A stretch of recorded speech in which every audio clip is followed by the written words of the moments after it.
ಇವತ್ತು ನಾನು BTM layout ವಿಧಾನಸಭಾ ಕ್ಷೇತ್ರದಲ್ಲಿದ್ದೀನಿ. ಇಲ್ಲಿನ ಶಾಸಕರು ರಾಮಲಿಂಗಾರೆಡ್ಡಿ.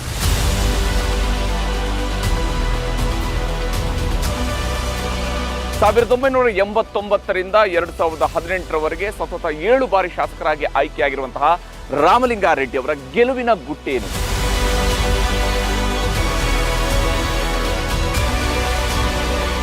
ಈ ಒಂದು ಶಾಲೆಗೆ ಒಂದು ಆಧುನಿಕ ಸ್ಪರ್ಶವನ್ನು ನೀಡಿರುತ್ತಾರೆ.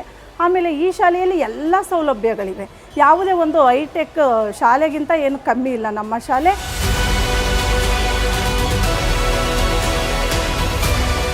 ಅದು ನನ್ನ ತಲೆಯಲ್ಲಿ ಏನಿತ್ತಲ್ಲ ಆ ಲೆವೆಲ್ಗೆ ಶಾಲೆಗಳು ಬರಬೇಕು ಅಂತ ಮನಸ್ಸಿಗೆ ಸಮಾಧಾನ ಆದರೆ ಪೇರೆಂಟ್ಸು ಶಾಲೆಗಳಿಗೆ ಸೇರಿಸ್ತಾರೆ. ಇಂಗ್ಲೀಷ್ ಮಾಧ್ಯಮ ಒಂದು ಪ್ಲಸ್ ಈ ಫೆಸಿಲಿಟೀಸು ಕೂಡ ನೋಡ್ತಾರೆ. ಅದಕ್ಕೆ ನಾನು ಮಾಡ್ತೇನೆ, ನಾನೇ ಕನಿಷ್ಠ ಒಂದೊಂದು ಶಾಲೆಗೆ 100 ಸರಿ ಆದರೂ ಹೋಗಿ.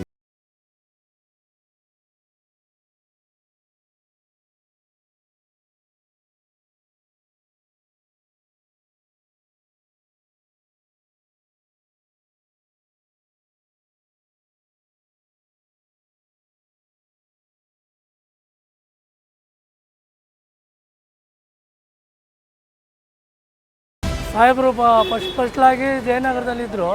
ಆಮೇಲೆ ನಮ್ಮ BTM ಕ್ಷೇತ್ರಕ್ಕೆ ಬಂದಮೇಲೆ ನಮ್ಮ ರಾಜೇಂದ್ರ ನಗರನ ಅವ್ರ ಮನೆ ಥರ ನೋಡ್ಕೊತಾ ಇದ್ದಾರೆ.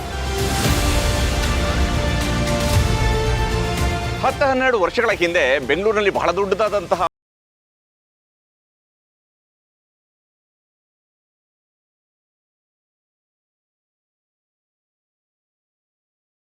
ಏನು ಕಸ ಉತ್ಪಾದನೆ ಆಗುತ್ತೆ ಅದನ್ನೆಲ್ಲ ಕೂಡ ಇಲ್ಲೇ ಸೆಗ್ರಿಗೇಷನ್ ಮಾಡೋದು.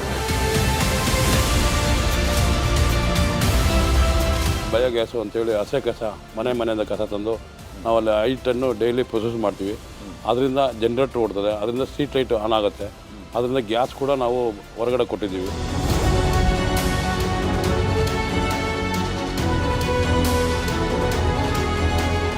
ಈಗ 7 ಸಲ ಗೆದ್ದಿದ್ರಿ. ಇದು ನೆಕ್ಸ್ಟ್ 8ನೇ ಸಲದ ಎಲೆಕ್ಷನ್ ಇರುವಂಥದ್ದು.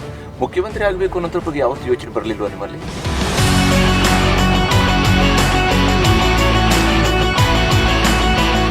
ಮುಖ್ಯಮಂತ್ರಿ ಆಗೋ ಅರ್ಹತೆ ಇದೆ.